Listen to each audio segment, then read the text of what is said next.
Okay, my name is Elliott Hall. I live in the city of Detroit, and I was born and raised in this town. Detroit was a extremely dynamic city. I went to public school here in Detroit, K through 12, at a time when the city had almost 2 million residents. The city at that time was still a fairly segregated city in terms of ethnic populations being placed in certain areas. My parents moved from the east side of Detroit to the west side in February of 1924.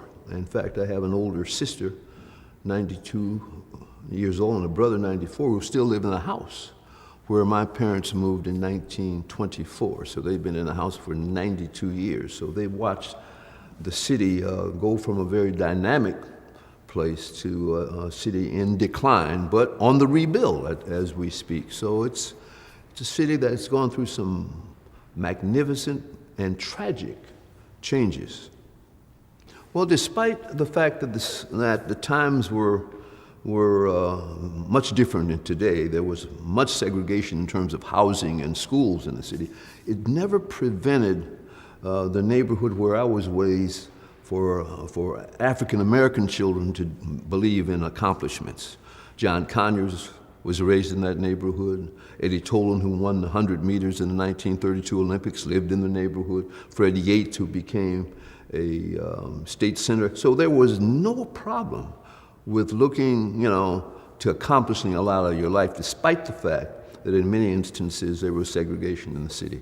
But as a result, it was very encouraging to youngsters like myself who saw peers who were accomplishing, and I wanted to do the same. And do you think that the kids in high schools today have that same attitude, opportunity, and feeling? They do not, because the neighborhoods today are not quite like they were back in the 40s and 50s. There are not many mentors or peers of a positive nature that are in the city now. We have a lot of crime, a lot of drugs. There are youngsters in the city who look to those negative influences for what they want to do in life, and that's a lot different from when I was coming up, Well, I had just started practicing law in the early part of 1967, in January, 5 months before the riots. And I started practicing law with a very distinguished lawyer named Allen Early. He had been practicing law maybe 15, 20 years. And during the week of the riot, one of his clients brought 2 young white girls into the office who told a story that they were at the Algiers Motel the day before, and they described what they term as the execution of 3 young black men. They by the police officers who had come to the motel. So they let the girls go. The police let the 2 white girls go, and they went back to a guy that they knew that was the client of my partner. And they related their story to Allen Early, my partner, and myself. And I was given the task. We had to figure out what we were going to do. We didn't want to call the Detroit Police Department. We wanted to get to the FBI or the United States Justice Department to make sure this was handled properly. So I was given the task of babysitting these 2 young ladies. So we went down to Allen Early's boat. He had a boat that, sizable boat, 36, 40-footer, that was docked at the bottom of the Jeffersonian Motel, or hotel. Well, it's not a hotel anymore. It was an apartment building. It's still an apartment building.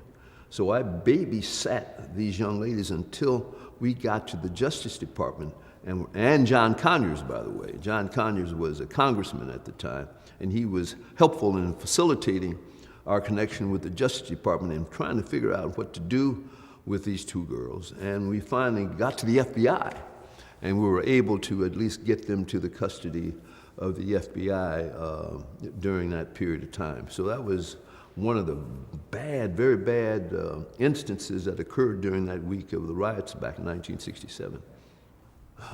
They were very scared.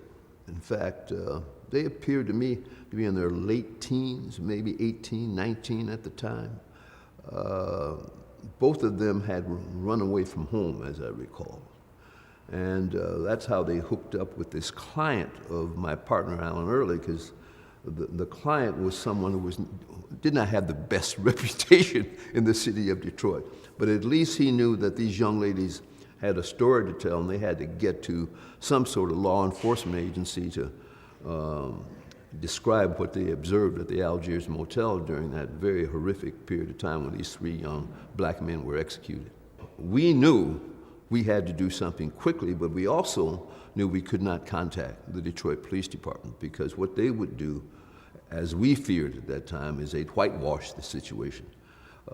So we had to get it to the Justice Department, making sure that they had. So we looked at it from a pure legal point of view in terms of, well, you know, how should this process take place and what role should we play in it? And we wanted to make sure we got these young ladies in the right place and protected, because we had no idea what would happen to them if the Detroit police learned that they were there and they're telling stories about fellow officers.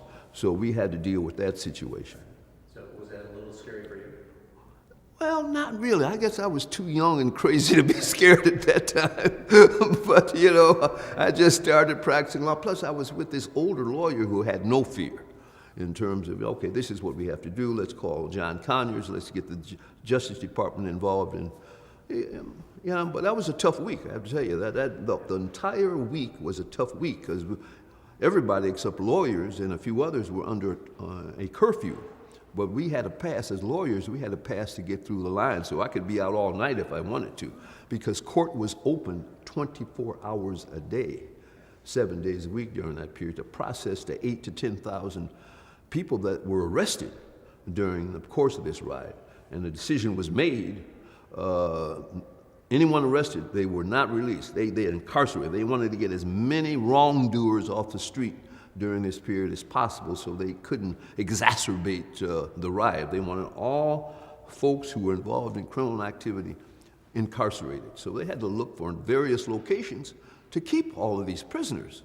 And they didn't have enough room at the Detroit Police Department, so they opened up the Belle Isle Bath House and the Detroit House of Correction, the State Fairgrounds, and other places to house all of these prisoners during that week.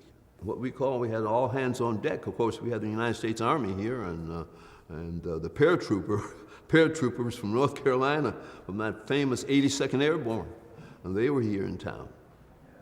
I thought, as a young lawyer, I thought we could rise above the situation in maybe 4 or 5 years. Jerome Kavanaugh was the mayor at that time, but to my disappointment and surprise, the city started a steep decline, and that decline continued for 30, 40 years. We've heard many times that Detroit and its surrounding areas may be one of the most segregated parts of the country, and that was demonstrated for many, many years because the city never rebounded after the riot and to growth the way I thought it would. But frankly, after almost 50 years, we see a rebound in 2015, 2016. We're watching it particularly in downtown Detroit and in the neighborhoods. We have the old discrimination, segregation situation has been dispelled. We have all these young white couples moving in all parts of the city. So it's the rebound is happening now, even though it's 50 years after the riot. Well, it's all relationships and opportunities for everyone within a city. A city cannot have a compartment of haves and have-nots and expect the have-nots to be forever contented. There's going to be an uprising sometime if folks don't have their needs fulfilled, and if educational opportunities aren't there, job opportunities aren't there, and they don't see a pathway to success. If people feel that they are being put upon over a concerted period of time, something is going to happen. So a city's responsibility and the leadership's responsibility is to make sure that all facets within the city that are working, the educational system, the political system, every other need that is required in an urban area. It was extremely important that a city like Detroit which at the time had almost 50% black population, see its first black mayor. What did that mean? It meant that black folks could accomplish something, that if they were put in charge of the city, they could run the city. They could run the city with skill and with all the necessary tools that would achieve success. So having Coleman Young, an experienced legislator and a very public man who understood politics to its core, I had the opportunity of being his first law director back in 1974. So I knew Coleman Young intimately, and he was an inspiring leader who always had the people in mind. He was an excellent peer and example and mentor to other black youngsters in the city because we saw what he could achieve through hard work and adversity. So that was extremely important at that period of time. There are many black leaders in Wayne County in the city of Detroit now. Warren Evans, the county executive, is one big example. Of course, Kim Worthy, who's a Wayne County prosecutor, someone that I hired when I was in the prosecutor's office. She's done a magnificent job as prosecutor. And there are many other people in the city of Detroit, the city council president, Brenda Jones, and we have George Cushenberry, and the president pro tem. So there are many examples of successful African Americans in and around the city that our youngsters can look to. It was a very interesting story. I went to undergrad school at Wayne State University right down the street here, and John Conyers' younger brother, Bill, who passed away in the late 60s, had started law school before I started. And I knew him from the neighborhood. Went to the same grade school, same high school. And we began talking, and at that time, I was thinking of going into social work or teaching. And I said, well, maybe I'll try law school. And that changed my life completely in terms of, and I enjoyed it. And I went to law school at Wayne State, so I spent 7 years on the Wayne campus with undergrad and law school. And I got into law through just talking to one of my neighborhood buddies. You know, it was never a long-term plan. It was something that came up within 6 months of my decision to apply to the law school. And the best decision I made professionally. I was in Wayne State from 1959 to 65. Wayne State continues to have a warm spot in my heart. They treated me well as long as I worked hard. The Wayne State campus at that time, even though it was fairly integrated now, we had a lot of black students in the late 50s, early 60s on the Wayne campus. And I was there during the Nixon-Kennedy era when they ran against one another for president of the United States. And I can recall in the student union around the lunch table debating whether you should vote for Richard Nixon or John F. Kennedy. At that time, I was thinking of, because of Nixon's experience, to vote for him. I ended up voting for John F. Kennedy back in 1960. But it was a vigorous debate. There was no tension on campus. Everybody was thinking about the next move in their lives in terms of what they wanted to do, and there was no tension. It was very interesting that these developments occurred in the late 60s. The important thing, as I recall, the riots started because the police had raided an after-hours joint, and they didn't realize that they had over 100 people in there, so they didn't have any way to take them downtown to jail. So they stood on the street, and for more than an hour. And as a result of that happening, someone threw a brick, and then all hell broke loose. Now, and then it escalated from there, which meant there was a lot of pent-up disappointment and dissatisfaction with what was going on in the city, because it was like a domino effect through particularly the black community, and it spread to other parts of the city, which goes back to the point I made earlier. There were needs that were not being fulfilled to a segment of the population of the city of Detroit. which means that the leadership always have to be attuned to what is going on in the city and making sure that those needs are met.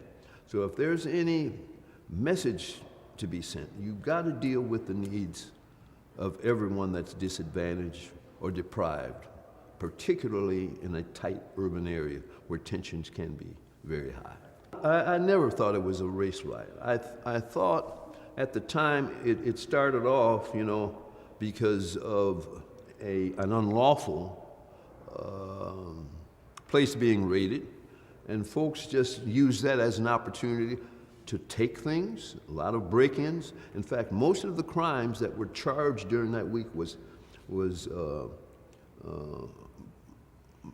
not breaking in, not breaking and entering, but entering without breaking. Entering a business or house or something without breaking and stealing and taking them. And much of that took place. During that period of time, as a lawyer, I represented probably a couple of dozen clients charged with that same offense, entering without breaking.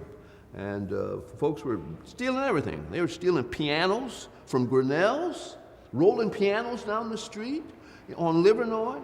They were stealing liquor, of course, groceries, clothing, whatever they could. But it was like, all right, everything's free. So it became quite a problem. I've never considered it a race riot.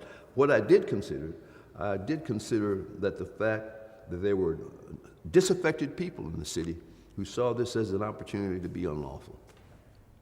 One of the strangest things I remember from 1967 and that week was I had a pass to get through police lines because there was a curfew that was on. And I was interviewing a client down at the 2nd Precinct in downtown Detroit. And I got on the expressway at Bagley and drove for 10 miles on the expressway and encountered no car coming or going for 10 miles. It was the weirdest, it was as if I was the only one left in the world. And that experience I will always remember, It was maybe 10:30 at night, and of course the curfew had started around 9 o'clock. So no one was on the street except law enforcement, army, and folks, but I saw none of them for 10 miles. So that was really scary. Last man on earth. That's right.